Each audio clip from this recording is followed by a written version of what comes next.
what they call palliatives. But they can give them bag of rice, bag of this, bag. But again, if the citizens understand and appreciate that that bag of rice is more than is that's not what you are even entitled to as a citizen.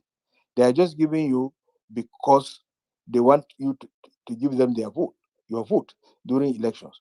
You have the right to take it and vote for somebody of your choice. Now, if we do citizens, our job is to play the intermediary role of sensitization. Then the citizens know what they want to do. During Buhari's period, his preaching at all times is that when you go to vote, you sit down there, protect the vote, make sure that the vote is taken to the this thing, and then it is counted and it counts. Now, if we begin to sensitize our people along that line, and we now generate people to come out, because the last election there was a low turnout. Total number of people who voted, about 20 million out of a total of 94 million registered voters. So if we do a lot of sensitization, the numbers will increase, and the vigilance will increase, and the rigging will reduce. And if we are able to get electronic voting, even though we have an majority illiterate population who do not know how to vote, electronically, if it is by phone, except if, of course, if there is a machine where you will come and go. In Kaduna, El-Rufai did it. He brought one machine from China. We just go and thumbprint, and then it will show you all the political parties. You just put your stamp, your hand in the political party of your choice, and it will just print it, and put it in the box. If we can get something like that, maybe electronic voting or so, or that will just give the counting. Machines are now developing, and we can get those type of machines. Then it will have been a nice thing for us to now sensitize people, because these things come at the late hour. You don't know what INEC will do until maybe 6 months to the election.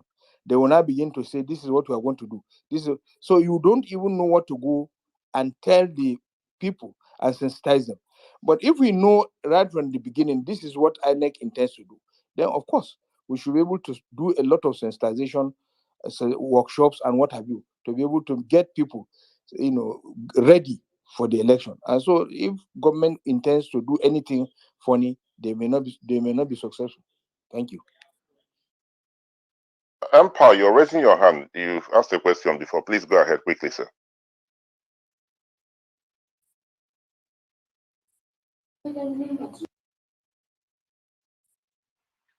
Empire, you're raising your. Please go ahead, sir.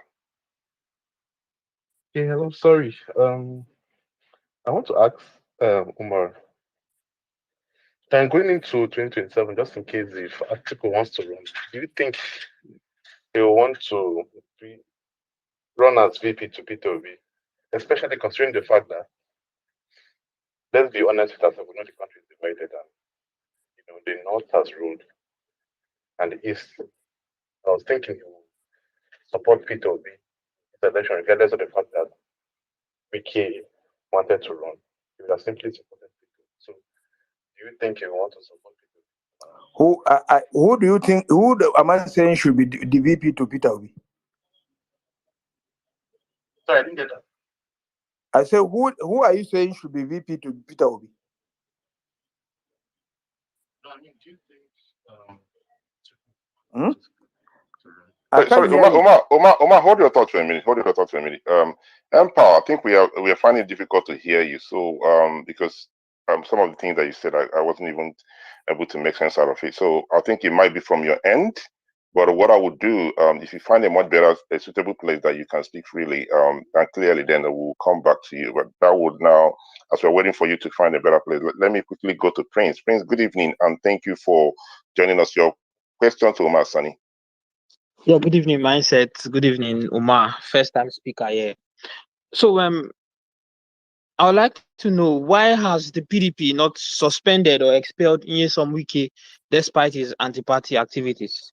Thank you. Yes, the PDP is biding its time because you can't choke the party with so many things at the same time.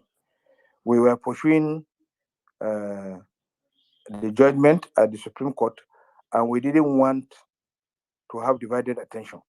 Suspending Wiki will generate, or expelling Wiki will generate a lot of public discourse on the matter, which will now take us away from the substance, which is how do we remove Tinubu. If we have been able to remove Tinubu, the issue of Wiki will have been resolved because Wiki knows that he has gone.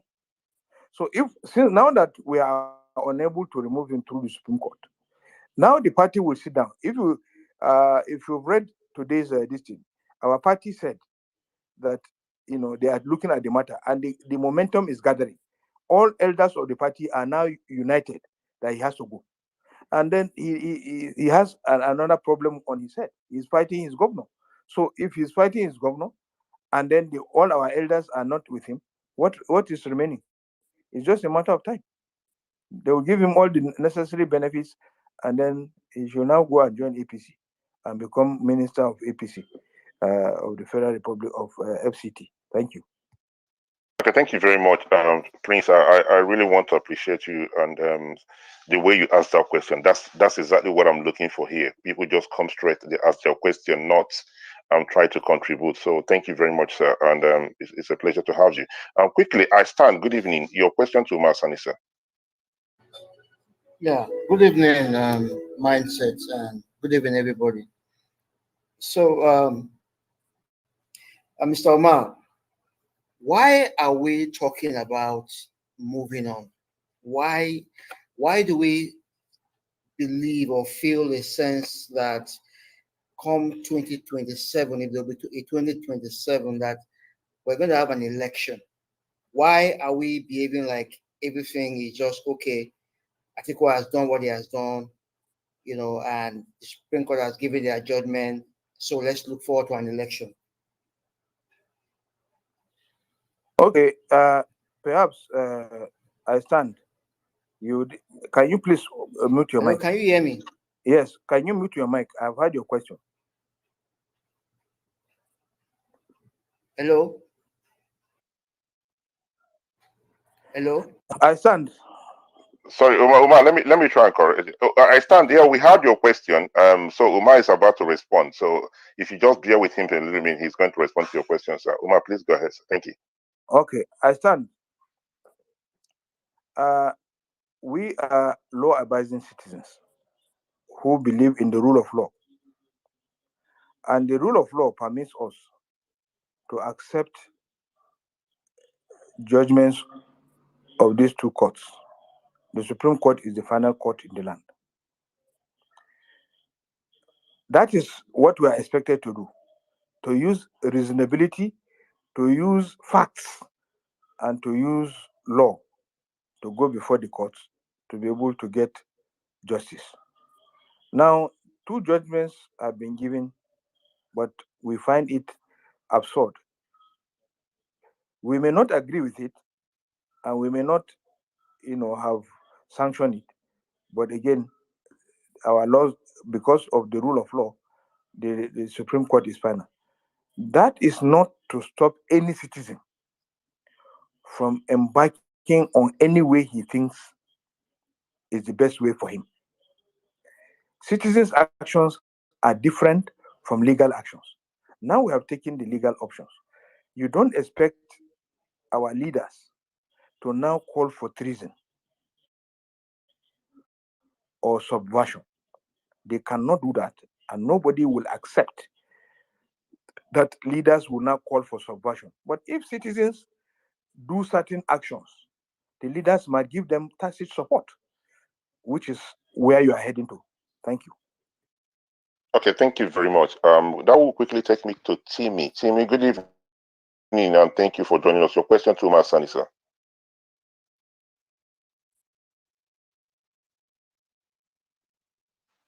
Good evening.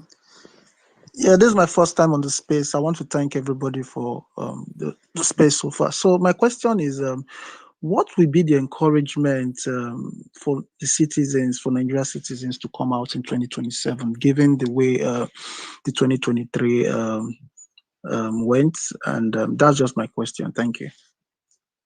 The only way that will encourage Nigerian citizens is when they are convinced that the electronic model that will be brought in will engender free and fair elections and will ensure that the winner emerges through a credible process.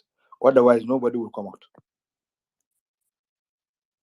Okay, thank you very much, Umar Sani and every other person that have asked their question. I think I cannot see more people waiting for them. Now, let me ask my own question. Now, Umar, I saw your tweet about the former governor of Rivers State, that's Chibuike Amechi, and you did say Chibuike Amechi did not betray Rivers State. What do you mean by that? Yes, he didn't. I didn't say he didn't betray Rivers State. I said he did not betray the PDP. Sorry, let me apologies. You said he did not betray the PDP. What do you mean by that? Okay, what I mean is that most people have been blaming Chibuike Amechi as somebody who has betrayed the PDP. He has left the PDP and went to join APC. No, he didn't leave the PDP to go and join the APC. Rotimi Amechi was not being treated nicely within the PDP. They were intimidating him, but he was still wanting to stay, understanding that his state at that time could not have accepted an APC as a political party. So if he accepts APC, he will be swimming against the tide, and he knows. So when the Buhari train, they were going from state to state to ask for the people to join them. They went to Babangida Aliyu in Niger State. They went to Sule Lamido in Jigawa State. They went to quite a lot of PDP governors to ask them to join them. And they also went to Port Harcourt to ask Rotimi Amechi. What Rotimi Amechi said is, look, I cannot join you. I have to consult my president and some leaders of the party in my state. That statement he made was a public statement. And Ahmed Gulak, who was the political advisor to Jonathan then, responded and said there was no need for him to come and consult with the president. When he joined the PDP, did he consult the president? So if he wants to go, he can exit the PDP without consulting the president. Amechi did not take that to heart because he felt it was an aide that was responding. Perhaps maybe he was not instructed, it was an overzealous aide who was responding. Now, it came to a period when we went to Okrika for the burial ceremony, the solemnization of the mother of, or the foster mother of patient Jonathan. Amechi was on the same helicopter, being the governor. He came and received Goodluck Jonathan, and they went to the venue. Amechi at that venue danced, sung, was making. You can see that he was more or less like the bereaved. People were even clapping for him, being very excited. Amechi was trying to discuss with Jonathan. So when they were coming back on because the protocol is that if we go to a place, it is the president that will go first. And when the matter is concluded, then we will now come second. So we were part of the helicopter. Our helicopter came second. So when he escorted the president, he came back and then escorted us to that place. And when we were going, he escorted the president first to go back and then came to escort us back to the airport. The governor is the person who receives people, That is if it's your party governor. Now he said that he had tried to generate the discussion with Jonathan, and Jonathan seemed not interested in the discussion. He didn't even talk to him about it. He tried to get him. He didn't get. He was. I was talking to him. He said he didn't get him. He refused to talk to him. And I know what he wanted, because when we discussed, what he wanted was that they should allow him to play his role as the PDP governor, as at the head of the party in the state. That means he will be the one to choose who will succeed him. But Patience Jonathan was for Wiki. Wiki had already been able to go and convince her, and so she had also convinced her husband that they are supporting Wiki. So he didn't want to change his mind. Jonathan didn't want to change. So now, what do you want Amechi to do? To remain in a party where he is the governor, and then somebody else is now being brought in to become the governorship candidate, and he has no input in it? And he looked at it and said, "Oh no, this is not. I have to look for alternative," and that's why he went to the APC and fought very hard to ensure, that the APC won the election, even though he was unable to win in his own state, understanding the dynamics there. But at least federally they won, and he was still relevant in the scheme of things. So that's why I still stand by my statement that he did not betray the PDP. It was the PDP that betrayed him. Thank you. All right, thank you very much, Umar. I have another question for you, but let me quickly take a question from Ade. Ade, good evening. Your question to Umar Sani, please. Good evening, Oga Umar. So my question is, if Tinubu appoints his own kinsman as the next INEC chairman, 2027, how do you think he can win? If Tinubu appoints who? Appoints his own kinsman, like a Yoruba man, as the next INEC chairman, which I foresee him doing. How do you intend to win that election as opposition?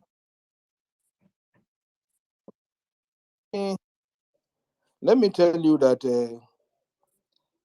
I do not see Tinubu appointing a Yoruba man as the INEC chairman.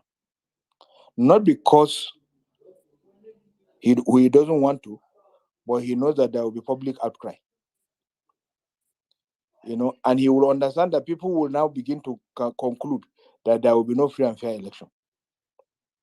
So, as I'm talking to you now, they are shopping for somebody that is their loyalist, and they know he cannot waver or shake. And once they get him, you will see him, he will announce it. And I can assure you that he will not appoint anybody from the southeast, because he knows he's not strong there. So the appointments will either come from north central, south, northwest, or northeast. Those are the areas he will select somebody and appoint. At least the northwest has done it, the northeast has done it, maybe, and the southeast had done it. The south had also done it through Ephraim Akwata. Ephraim Akwata is from, I think, is from Edo State. What do you call him? The former INEC chairman, also from from Imo, also did it. So all the geopolitical zones, I think the only two geopolitical zones that have not done it is southwest and north central. These are the only two that have not done it. So I'm suspecting that the next person will come from north central. That is by assumption.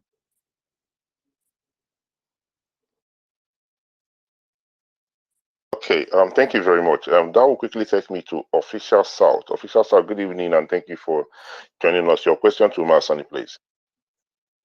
All right. Yeah. Good evening, Mr. Mindset. I greet you, sir. Yeah. Good evening, Sir Umar Sani. I greet you too, and every other person on the space. Okay. My question is this: according to our constitution and from the verdict that our Supreme Court, the final verdict on presidential election, please, I want to ask, is then or any place that our constitution gave the Supreme Court the immunity to declare a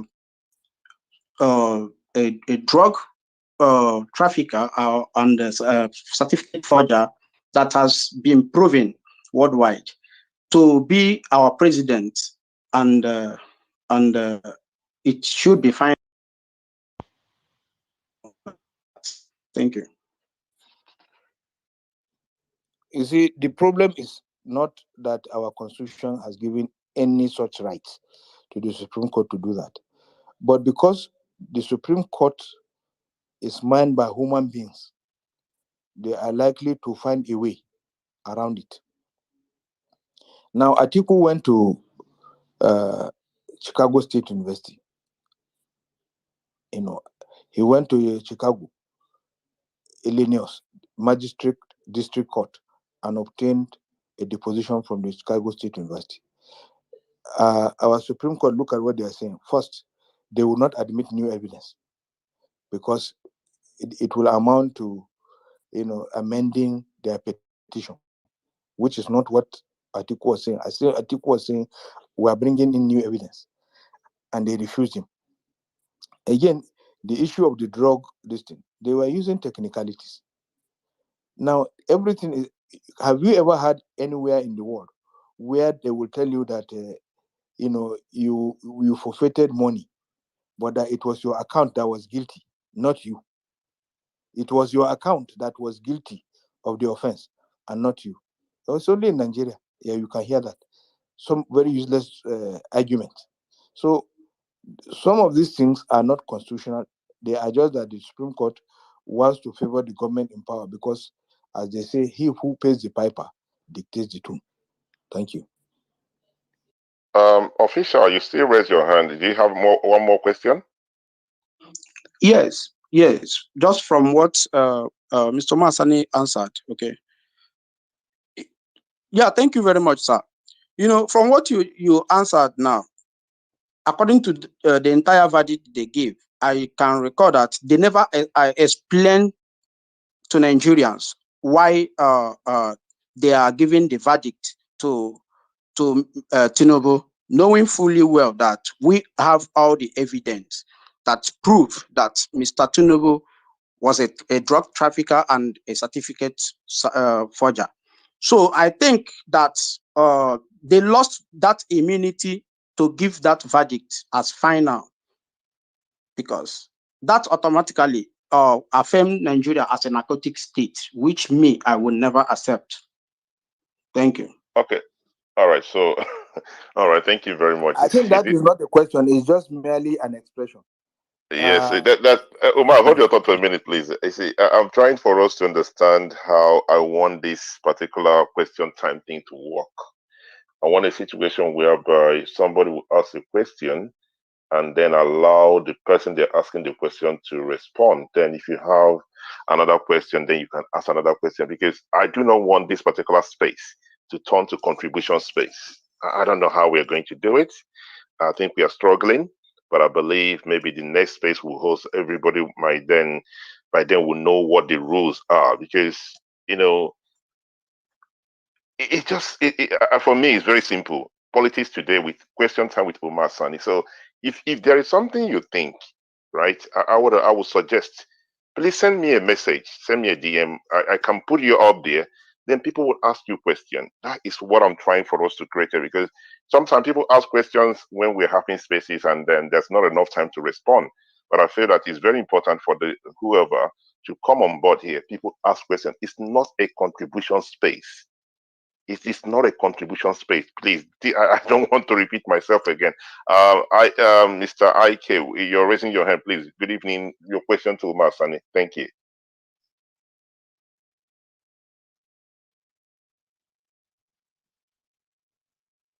So is that Ike now or Ike? Yes, Hello? yes, please. Yeah. Sorry, apologies, sir. Good evening. Your question to Umar, please. Okay. Good evening, MySpace. First time I'm speaking here. Thank you. Raised my hand quite a bit in the past.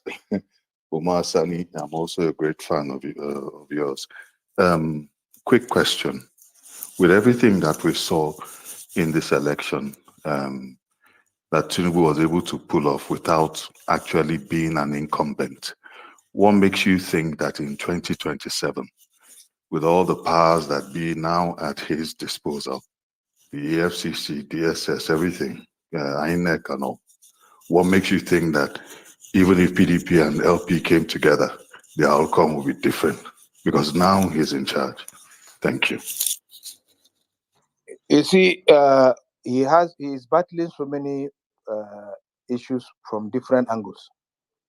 The international community is not recognizing him as president, but the international community must do business with Nigeria. And if you must do business with Nigeria, you must agree that Nigeria has a leader. And so when people come looking for ways and means of doing business with Nigeria, it is not an endorsement of your presidency. It is just a means of trying to get Nigeria and getting things out of Nigeria and Nigeria getting things out of their own country. So you can see the vehemence of the international community, especially the European Union, in their report. Now, that is from the international angle. He will not get that support. Look at America wanted him to help them in Niger Republic, and when they saw that he couldn't, they abandoned him and went to negotiate directly with the coupist, which is to tell you that he has lost in international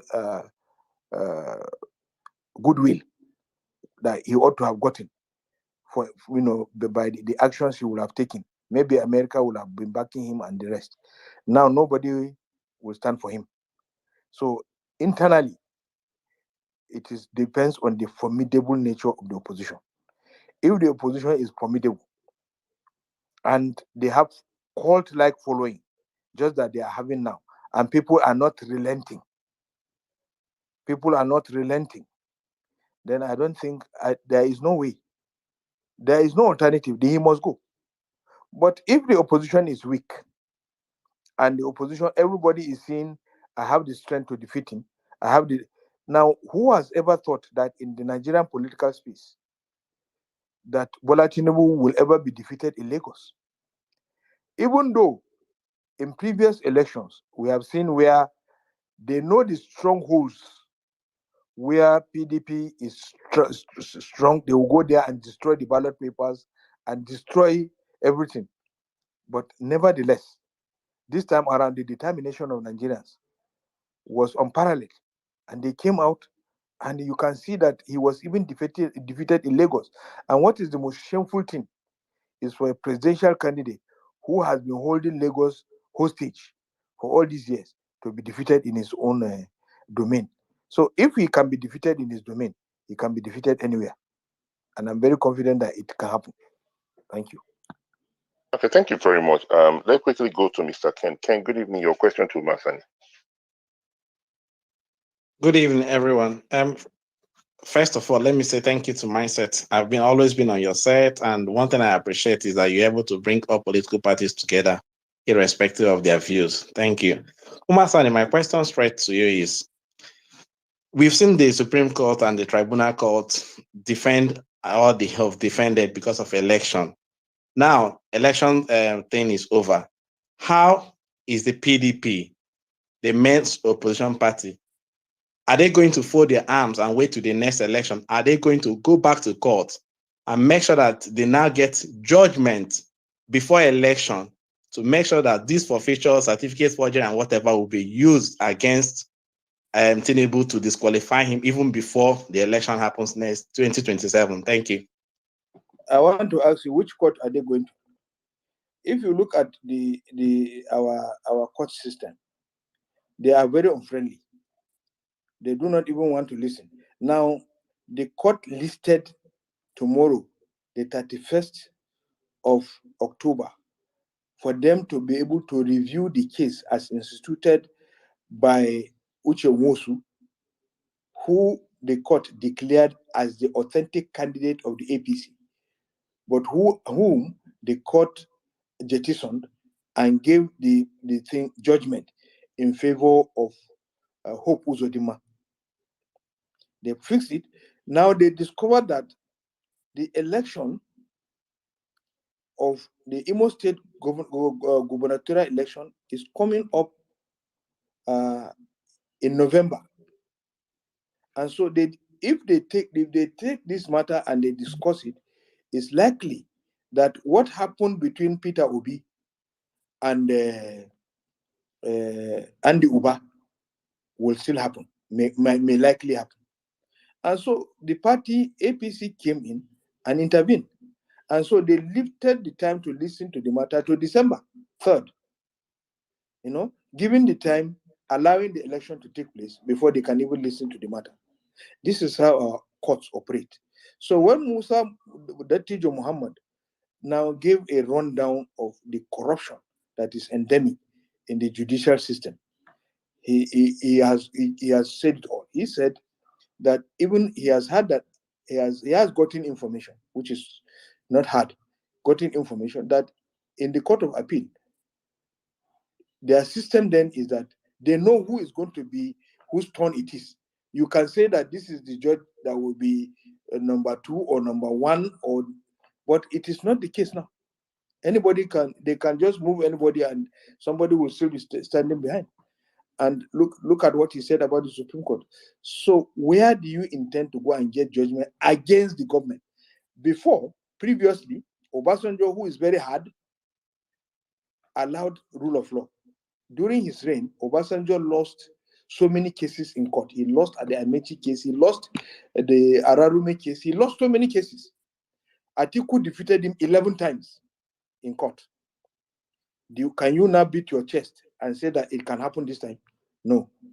Even when we have the Supreme Court has its own full chest, that is 21 justices. How can you predict that the justices cannot compromise? So even if we go back to court, we will still be experiencing the same thing. So we just hope that the reforms that we are struggling to get may end up being a very positive reform that will remove all those corrupt judges in our judiciary and make the judiciary vibrant again during the times of Chukwudifo Eputa, Nikki Toby, and Justice Weiss and the rest. Thank you. All right, thank you very much, Umar Sani, and thank you to all the speakers who have asked questions and those who are on the timeline and everything. So the whole idea of this question time is to bring anybody who is very versed in politics to come on, and people would ask you questions, right? And some of the questions that they will ask you are some of the questions that the person on the hot seat, I would say, would answer might not be what you're looking for. Then if you're not comfortable with it, you probably might want to ask him privately to explain better. But one thing I'm trying to create with this is I want to give people the opportunity to come up here. Then anybody can ask you a question. It's not going to be we're going to have our hard talk. We're going to have our Let's Talk with Mindset and politics today. Good morning, Nigeria. But when it comes to question time, it's not a time for contribution. I just hope we can make that work. I'll be very, very happy if we are able to, establish that. That would really, really help us. So the next question time would be on Wednesday. There are some people that have showed interest, but I still need to get more people who wants to be there, right? Just to balance it up, now we have Umar Sani, he's a PDP member. So I would love to have somebody from the LP, maybe a lawyer, who will want to be up there. Then people can ask questions. So if you're interested, possibly a lady as well, that would be very helpful. Then we'll probably want to bring you up. I think Umar, you've actually brought 2 other individuals up, right? Yes, okay. I did. Okay, then that's fine. So hopefully you can respond to them in the next 15 minutes. Let's quickly take the question from Jude. Jude, good evening. Thank you for joining us. Your question to Umar Sani, sir.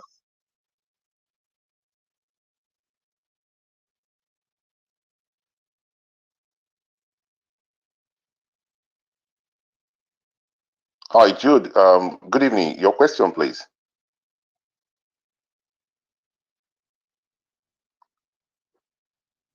Hello. Am I still? Is it from my end? Can anybody hear Jude? No, Jude is not visible. Okay, that's fine then. So we'll probably have to go to Emmanuel. Emmanuel, good evening. Thank you for joining us. Your question to Masani.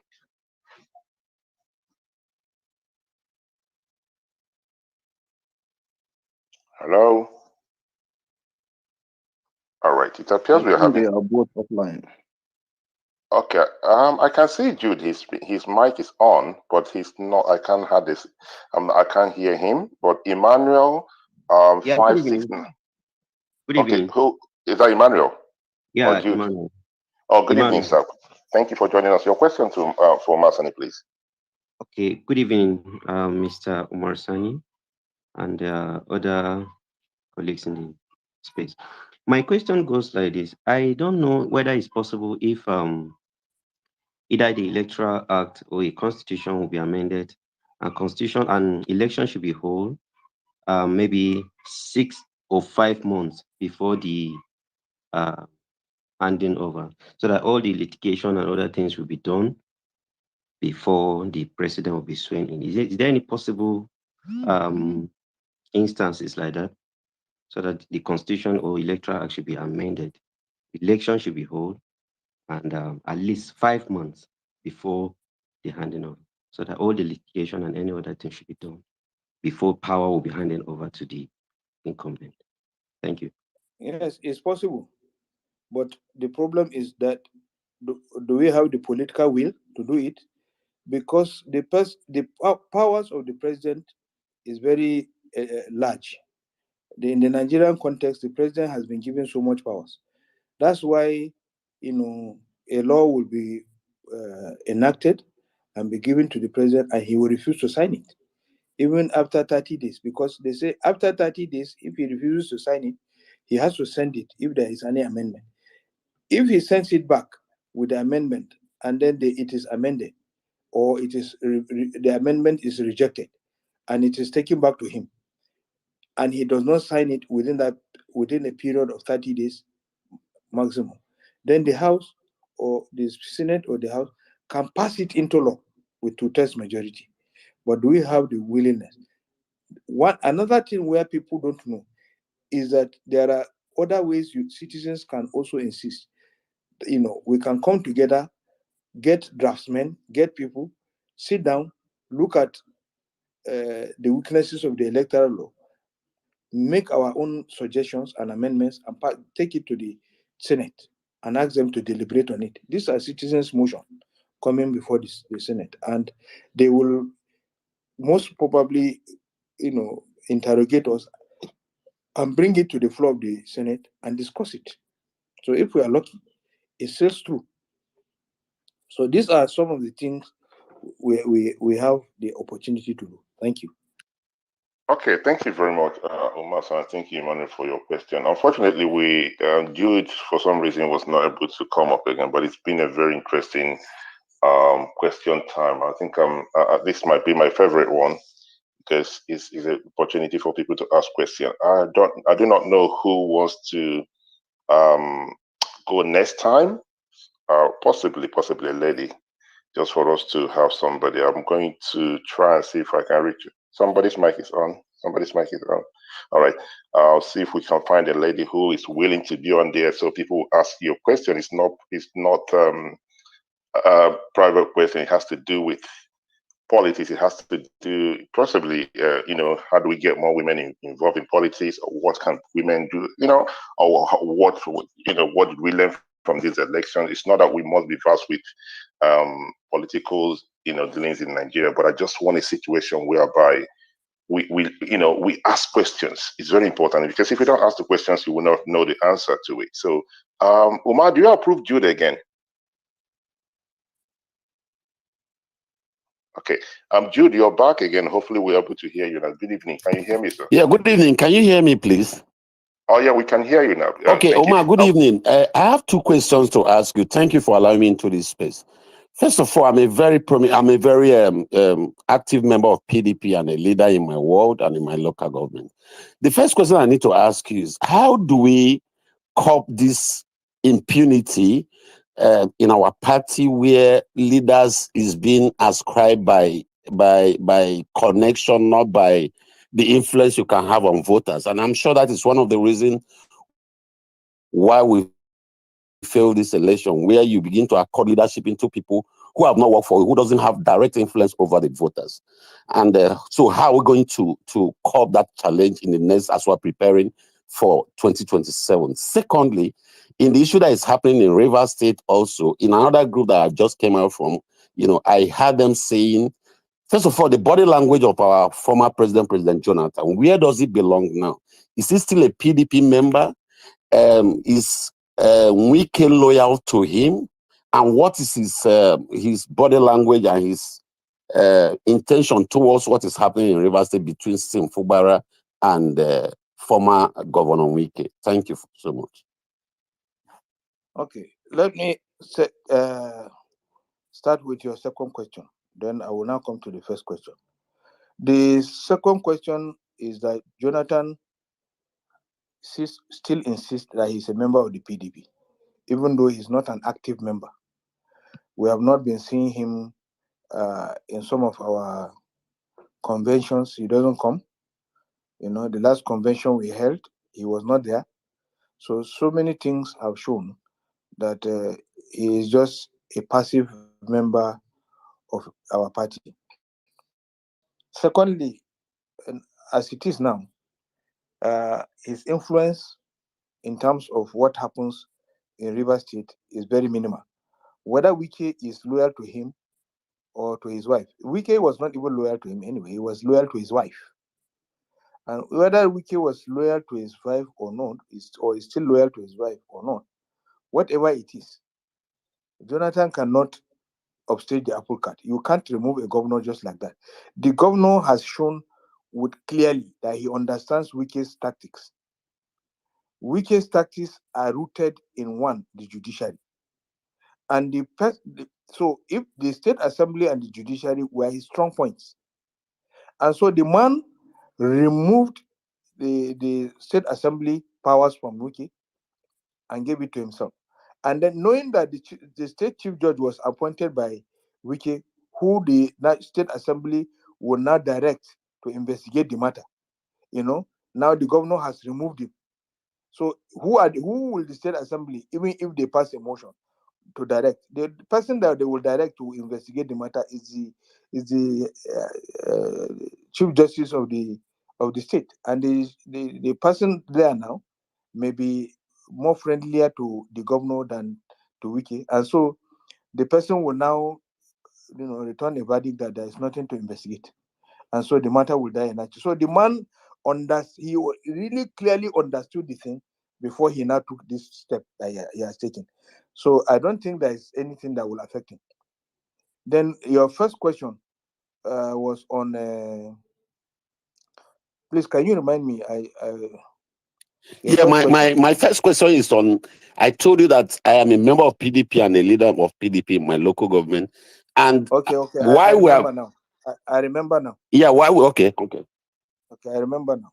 Now, one of the major principles and bad policies of the PDP, which we have always been fighting against, I'm also fighting that in my state, is impunity and imposition. The PDP had, for over a long period of time, been engaging in such impunity and imposition that it was one of the banes of their failure in 2015. And I will give you an example. In Benue State, Otom was endorsed by the elders of the state, and they had agreed to vote for PDP because they had endorsed Otom. 6 months to the election, Suswam changed Otom and brought Tehemen Tazu. And the elders now said they will not vote for Tehemen Tazu. So they went to APC, and Otom went to APC. Because they had already agreed to vote, they voted for him. That's how PDP lost. In Kwara State, the PDP went and brought in a Christian to become governorship candidate. In a state where 80% of the people are Muslims, and you bring a Christian to be governorship candidate against a Muslim candidate of the APC, how do you expect them to win? There was no way that we didn't fight to ensure that the king comes back to a Muslim, so that it will be, like with like, but it didn't work. Again, in Plateau State, the governor, understanding the dynamics of the state, decided instead of him to shift the thing to where the last governor was, their senatorial zone, he still went to bring his own in-law to make him governor. And so the people were angry and voted against. So these are the different kinds of impunity in our party that is responsible for the PDP's failure. When it comes to even our primaries, you will see that they will tell you that there is a unity list.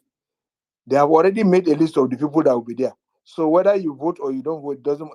They will allow you to go and vote. But those people on that unity list are the ones that will be the executives. Now, if people don't canvass, don't seek for your votes, don't go, and how will they respect you when they get to the office? These are some of the major problems we're having within and internally within our party. So that's why we bring out candidates that are not popular, and that's why we lose elections, very, uselessly. Sorry for using that word. But the PDP has to do an introspection and stop this impunity and imposition, stop this unity list, ensure that people buy the forms, campaign, and get in on the strength of the people's votes. Then we will get the best, and the best will represent us. And I can assure you that victory will be ours. Thank you.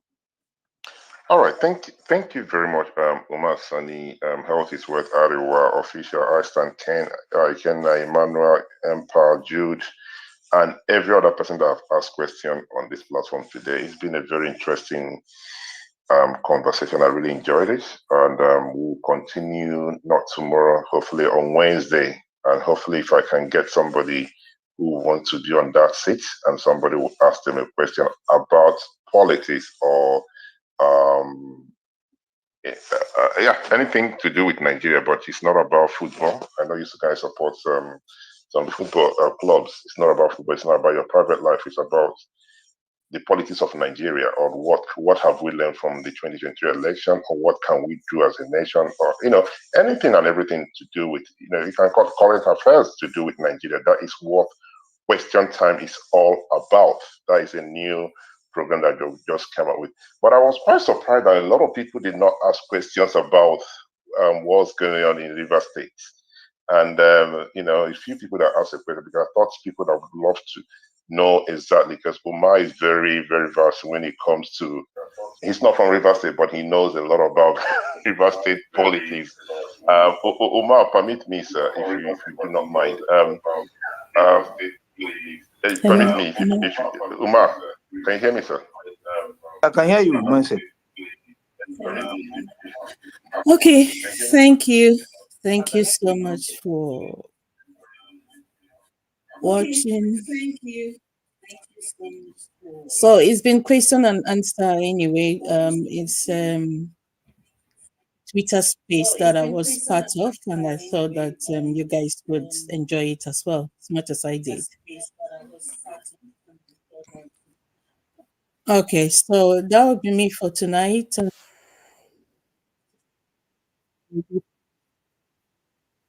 We have the channel, and if you happen to see this on Facebook, kindly follow. Is a like follow that they do on Facebook, and you follow the page. And if you're on YouTube, please subscribe, and wherever platform you're watching, help me to share. That way more people would be able to see the program, and that would help to grow the channel as well. So I hope to see you guys again soon. Take care and enjoy the rest of your night, or if you're going to do, good night.